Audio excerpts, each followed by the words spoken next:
21절부터 27절까지 우리 앞에 보시면서 우리 함께 합독합니다. 성 안에서 내가 성전을 보지 못하였으니 이는 주 하나님 곧 전능하신 이와 및 어린 양이 그 성전이심이라.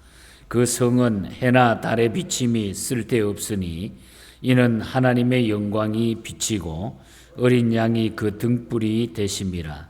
만국이 그 빛 가운데로 다니고 땅의 왕들이 자기 영광을 가지고 그리로 들어가리라. 낮에 성문들을 도무지 닫지 아니하리니 거기에는 밤이 없음이라. 사람들이 만국의 영광과 존귀를 가지고 그리로 들어가겠고 무엇이든지 속된 것이나 가증한 일 또는 거짓말하는 자는 결코 그리로 들어가지 못하되 오직 어린 양의 생명책에 기록된 자들만 들어가리라. 아멘. 아멘. 오늘도 주신 말씀에 큰 은혜가 함께하기를 축복합니다. 우리 서로 한번 얼굴 보시면서 축복하시고 말씀 나누겠습니다. 주님 이름으로 축복합니다. 사랑합니다. 축복합니다.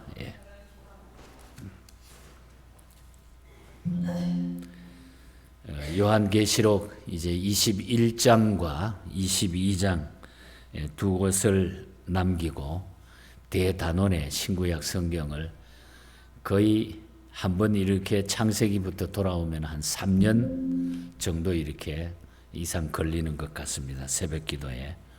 그래서 다음 주 화요일 날은 마지막 22장인데 우리 22장을 마치고는 이거 너무 그냥 지나갈 수가 없으니까 그날 아침은 아침 식사를 대접할 테니까 전부 총동원해서 교인들이 좀 다 한번 모이시기 바랍니다.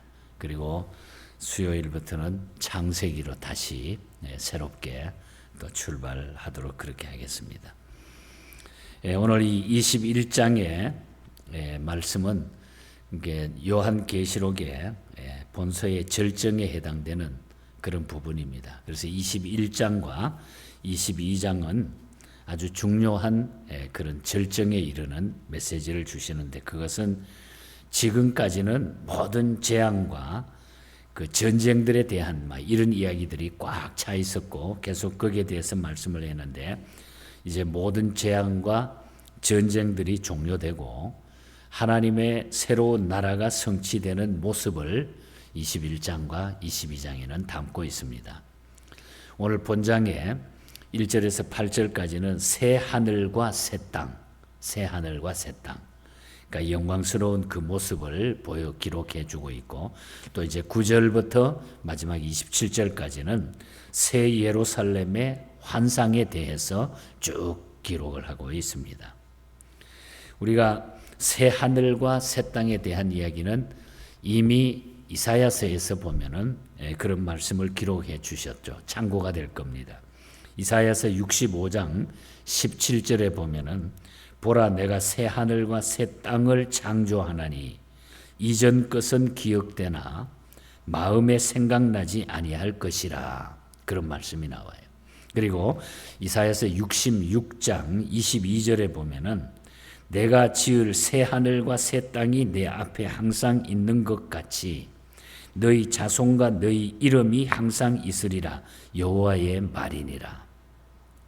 이 새 하늘과 새 땅이라고 하는 것이 무엇입니까? 이 새 하늘과 새 땅은 지금의 것과 전혀 다른 우주가 아니라 현재의 우주가 영화롭고 전혀 흠이 없이 새롭게 되는 그 상태를 뜻하고 있다는 것입니다. 이미 하나님이 우리에게 주셨는데 그것이 새롭게 변화가 된다 하는 이런 모습이죠. 그리고 2절에 새 예루살렘은 영화롭게 된 교회 전체를 상징한다. 이렇게 모든 신학자들이 보고 있습니다.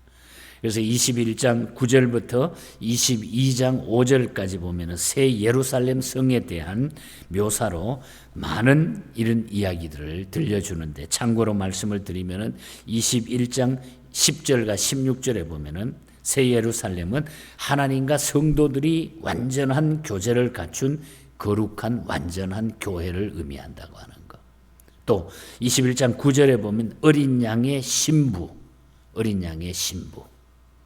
또 21장 11절, 또 23절, 22장 5절에 보면은 어린 양 안에서 하나님의 영광의 빛을 지닌다. 새 예루살렘 표현이죠. 또 21장 22절에 보면은 하나님과의 교제가 직접적으로 온전함으로 성전이 필요 없다. 하나님하고 교제가 새 예루살렘에서는 그저 직접적으로 교제가 되기 때문에 성전이 필요 없다. 오늘 본 22절에 보면은 그렇게 말하고 있습니다. 그리고 21장 12절, 17절, 18절에 보면은 거기에는 크고 높은 성곽들이 있다 그래요. 새 예루살렘에는. 이거는 교회가 항상 견고함을 상징하는 그런 표현들입니다. 그리고 21장 12절과 13절에 보면은 성곽에는 12문이 있다고 그랬어요. 12문 위에는 12지파의 이름이 새겨져 있고 14절에 보면 그 위에 12사도의 이름이 있더라. 12성곽. 어리어리한 그런 곳, 새 예루살렘. 또 21절에 보면은 길은 맑은 유리같이 정금으로 되어 있다. 막 깨끗한 유리같이 정금으로 착 깔려 있다. 새 예루살렘. 또 22장 1절과 2절에 보면 생명수 샘이 나온다. 은혜, 구원, 영생을 상징하는 그곳에는 그냥 은혜가 충만하고 구원과 영생을 상징하는 생명수 샘이 철철 넘친다. 또 22장 3절과 4절에 보면 하나님과 어린 양의 보좌, 하나님과 어린 양의 보좌가 이것은 영원한 통치를 상징하는 그런 말씀이라는 거예요. 그러니까 이제 요한계시록 21장과 22장에는 새 예루살렘 그리고 우리가 그렇게 고대하고 고대하던 새 땅. 전쟁이 다 끝나고 재앙이 없어지고 우리 주님이 통치하는 새 하늘과 새 땅 그리고 새 예루살렘. 자, 그래서 오늘 아침에는 이런 내용들을 생각하면서 읽은 본문을 중심으로 해서 진정한 성전이 무엇인가? 진정한 성전. 오늘 22절에 보면 하늘에는 특별하게 구별하여 성전을 만들 필요가 없다고 그랬어요. 그 이유는 그곳은 지상과 같이 더러운 곳이 한 곳이 또 없기 때문에 구별을 해서 성전을 만들 필요성이 거기는 없다는 거죠. 여기처럼 성전을 짓고 모이고 각자 모이는 이런 성전이 필요가 없다는 거예요. 주님이 계시는 곳이기 때문에 아무 데서나 그분에게 경배만 하면 된다는 거예요. 즉 성삼위 하나님께서 성전이 되시기 때문에 우리 주님이 성삼위 하나님이 성전이 되시기 때문에 성전이 필요 없다 그랬어요. 그래서 22절을 다시 보면은 예수 그리스도가 성전이 된다고 그랬습니다. 성 안에서 내가 성전을 보지 못하였으니 이는 주 하나님 곧 전능하시니와 및 어린 양이 그 성전이심이라. 어린 양이 그리스도가 성전이니 그분을 중심해 가지고 하나님께 그냥 영광만 돌리면 된다는 거예요. 상상만 해보세요. 얼마나 놀라운 일이 벌어집니까? 주님께서 계시는 곳이기 때문에 더러운 곳이 없습니다. 더러운 곳이 없어. 그리고 그곳에는 거룩한 사람들만 있기 때문에 따로 성전을 마련할 필요가 없다는 거죠. 본문에는 하나님과 어린 양이 성전이라. 하나님과 어린 양이 성전이라. 그렇기 때문에 따로 성전이 필요 없다. 그리스도가 성전이기 때문에. 그래서 우리가 예수 믿는 사람들이 이 땅에서 이제 주님 재림하시고 우리가 주님 앞에 가면은 여기처럼 야 우리 건축 헌금 내자 뭐 해자 이런 거 안 해도 돼. 다 우리 주님이 성전이 되시기 때문에 신경 쓸 거 하나도 없어요. 내가 사는데 각박한데 어떻게 교회 건축 헌금을 해야 되나 걱정 안 해도 돼. 저도 처음에 미국에 와가지고 조그만 집 하나 샀다가 교회 건축한다고 그거 그냥 팔아서 내기도 하고 뭐 빼내기도 하고 했는데 그런 걱정 안 하고 살아도 된다. 그래서 우리 주님이 성전이 되신다. 주님이 성전이 되신다. 이걸 생각하니까 얼마나 좋은지. 거기 가서 뭐 특별히 곽 목사 목회하라 소리도 안 할 거고, 예. 우리 강 목사님 열심히 선교 안 하셔도 되고, 다 우리는 성전이 없고. 여러분, 이런 것이 우리가 지금 앞으로 우리에게 닥칠 일이고 우리가 가야 될 곳이니까 우리 하나님 앞에 감사하시기를 축복합니다. 그리고 하나님의 영광만 있다 그랬어요. 그곳에는 하나님의 영광만. 23절에서 26절이 말하죠. 그 성은 해나 달에 비침이 쓸데없으니 이는 하나님의 영광이 비치고 어린 양이 그 등불이 되심이라. 만국이 그 빛 가운데로 다니고 땅의 왕들이 자기 영광을 가지고 그리로 들어가리라. 낮에 성문들을 도무지 닫지 아니하리니 거기는 밤이 없음이라. 밤이 없음이라. 사람들이 만국의 영광과 좋은 길을 가지고 그리로 들어가겠고. 이게 밤이라고 하는 것은 그저 죄악도 많고 끔끔하고 뭔가는 내가 다시 넘어가야 될 그런 시간이 밤입니다. 그런데 밤이 없어. 다 항상 낮이야. 밝은 빛이 비잖아. 세속된 영광이 아니고 하나님의 영광이 가득한 곳이라. 하나님의 영광만 가득한 곳이라. 솔로몬이 지은 성전에 영광이 있었지만은 그 영광은 그림자에 불과했던 것입니다. 하나님의 나라의 그의 영광은 최고의 영광, 최고의 영광의 절정이라는 거죠. 그러므로 세상에 속된 것은 조금도 없는 아름다운 성전이다. 그곳에는 싸움도 없고 시기도 없고 질투도 없는 영광만 가득한 성전이다. 그래서 하나님의 영광만 가득하다. 그러니까 뭐 사람이 뭐 내 자신의 이야기 이거 아무 필요 없어요. 하나님의 영광만 가득하니까. 근심 걱정 시기 질투 안 해도 되고, 저 사람이 더 많이 받는 것 같고 더 축복받는 것 같고 막 이런 것도 안 해도 되고, 하나님의 영광이 가득하니 그저 편안하게 사시면 되는 줄 믿습니다. 여러분, 먼저 갔다 오시든지 멀죠. 한번.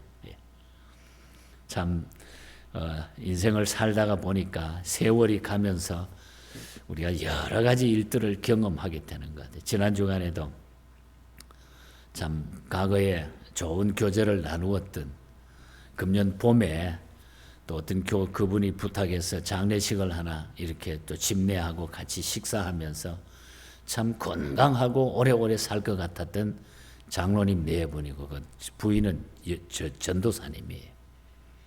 그랬더니 갑자기 어제 카톡이 왔는데 전도사님 장례 예배 딱 이렇게 부고가 왔더라고. 참 사람은 잠깐 만났다가 잠깐 헤어지는 거구나. 그래서 내가 장로님한테 텍스트를 보내드렸어요. 참 하나님의 뭐 위로가 안 되지만 하나님의 위로가 있기를 바란다고 하면서 글을 좀 써서 보냈습니다만, 우리가 그러면서 그 장로님이 답이 와서 목사님 감사합니다.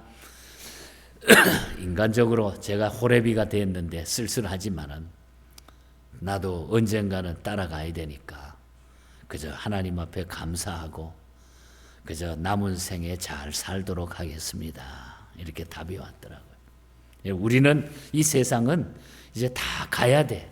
좀 있으면 다 떠나고 그 영광스러운 하나님의 영광만이 가득한 그곳에 우리가 가면은 다 수고 이런 거 안 해도 된다.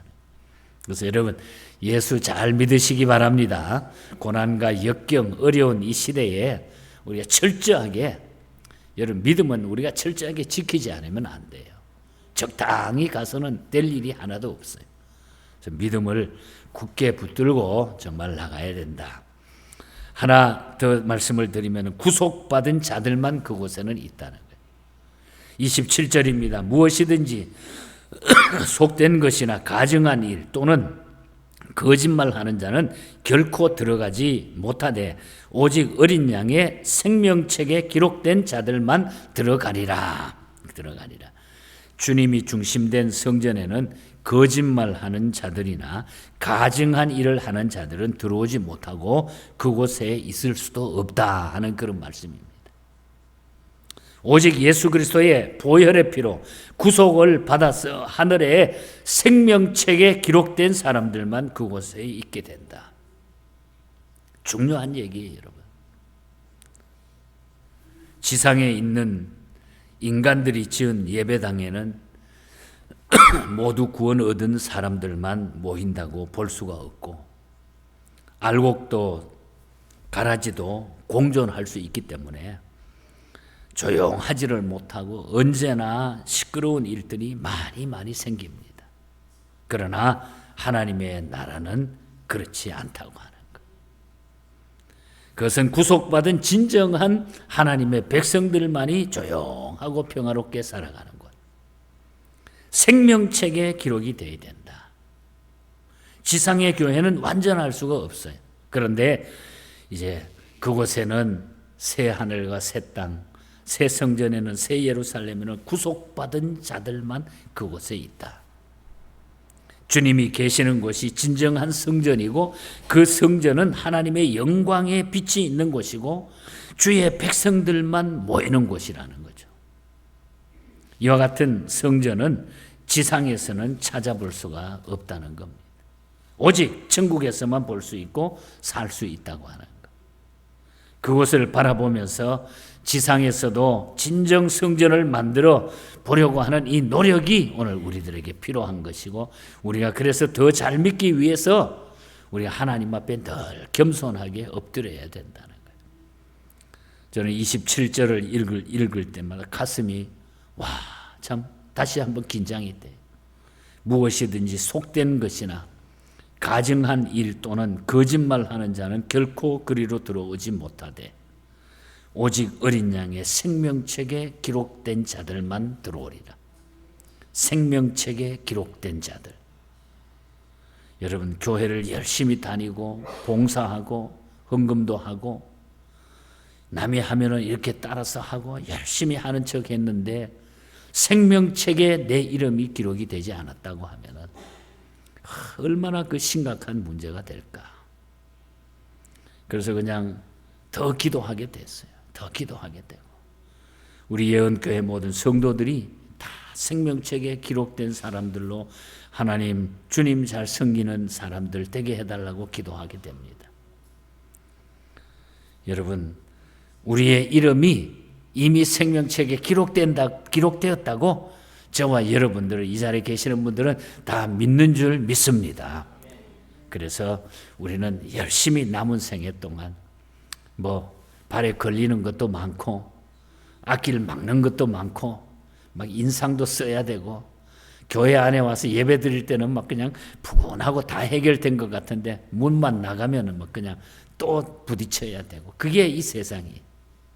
그래서 마틴 루터가 그랬잖아요. 종교개혁할 당시에 그냥 회의하고 나가고 성전 문만 딱 나가면은 지붕에 기와장보다 더 많은 숫자 마귀 사탄들이 자기를 엄습해 오더라는 거예요. 세상이. 그게 오늘 세상이라는 거예요. 그래서 그 내주는 강한 성이요, 그 가사에 보면 그러잖아요. 그래서 오늘 저와 여러분들 이 시대는 바로 그런 시대예요. 예수 믿는 것도 너무 편하게 적당하게 하자는 거예요. 적당하게 하자는. 어제 LA 온누리교회 그 김태영 목사님이 전화가 와가지고 목사님 좋은 일이 하나 생겼습니다. 우리 같이 한번 CRC 교단에서 해봅시다. 그래. 뭐냐 그랬더니 여기 이제 장터 쓰잖아요. 9월인가 9월 말인가 장터 쓰는데 그 장터를 담당하는 총책임자가 그 온누리교회 집사님인가 장로님인데, 거기 부서 하나를 그냥 교회들이 쓸 수 있도록 하나를 도네이션 해줬다는 거예요. 돈 안 받고. 그래서 그 기간 동안에 기도가 필요한 사람들, 우리 교회가 합심해가지고 기도가 필요한 사람 기도해주고, 그래서 전도지를 만들어가지고 전도도 좀 하고 이런 일 했으면 좋겠습니다. 그래. 이제 구체적인 계획이 오면은 여러분들 가운데서도 틈이 나면은 나가셔서 좀 그 일을 도우시면 좋을 것 같아요. 우리 CRC와 LA에 있는 몇몇 교회들이 교회 이름 우리가 이름 걸지 않고 전부 우리 그리스도인들이 좀 마지막 때에 저렇게 세상 사는 사람들 돈 벌려고 분주하고 열심히 있는데 우리가 이 귀한 복음을 그냥 놓쳐서는 되겠는가. 이런 일들을 우리 이제 예수 믿는 사람들이 만들고 있습니다. 여러분, 어떻게 하든지 우리가 천국 가기 전에 좀 주님이 기뻐하는 일 우리 잘 감당하다가 저 좋은 그 천국 우리가 가야 되죠. 오늘 아침에 우리가 두 곡의 천국에 대한 찬송을 불렀습니다. 두엣 헌팅턴 목사님이 만든 미국 교회 목사님인데 Home over there, 위에 있는 집, 위에 있는 집, Home over there, 저곳에 집이 있는데 그곳이 새 하늘과 새 땅, 천국이다. 근데 이것을 1919년에 우리 한국의 이장하라고 하는 분이 목사님이 아닌 것 같아요. 이분이 선교사들한테 복음을 받은 다음에 이 찬송가 가사를 번역을 하는데 보시오 즐거운 우리 집, 이렇게 제목을 잡아. 보시오 즐거운 우리 집. 이 세상에는 즐거운 집이 하나도 없는데 보시오, 쳐다보시오, 천국에는 즐거운 우리 집이 있습니다. 이렇게 해서 이 찬송가를 만들게 됐습니다. 보아라 즐거운 우리 집, 밝고도 거룩한 천국에 거룩한 백성들 거기서 영원히 영광에 살겠네. 주님과 영원히 살겠네. 기쁘고 즐겁게 살겠네. 거기서 기쁘고 즐거운 집에서 거기서 영원히 영광을 돌리며 살겠네. 우리는 그곳에 가는 천국, 보시오 즐거운 우리 집이 있습니다. 보시오 즐거운 진짜 우리의 집이 있습니다. 이게 우리가 사모하는 거예요. 이곳에 우리가 간다는 거죠. 나 가난복지 귀한 성에 들어가면서 작자 미상의 곡입니다만 시리 오브 가난이라고 하는 이런 제목으로 만들어진 나 가난복지 귀한 성에 들어가려고 정말 내가 하나님 앞에 올바로 살고 올바른 믿음으로 살게 그곳에는 길이 살겠네. 우리가 길이 살 곳은 그 천국이라는 거예요. 그것이 우리에게 있다는 거예요. 그래서 요한계시록 21장과 22장에는 새 하늘과 새 땅, 새 예루살렘에 대해서 우리가 가야 될 그 천국에 대해서 막 설명을 해주고 계속 희망을 주고 있는 거예요. 이런 확신을 가지시기를 축복합니다. 이 믿음으로 살면은 우리가 죽음 앞에도 그 어떤 것 앞에도 우리가 이길 수 있고 승리해 나갈 수 있는 줄 믿습니다. 결론적으로는 예수 똑바로 잘 믿자는 거예요. 예수 똑바로 믿자. 이 믿음으로 승리하시기를 주님 이름으로 간절히 축복합니다. 우리 기도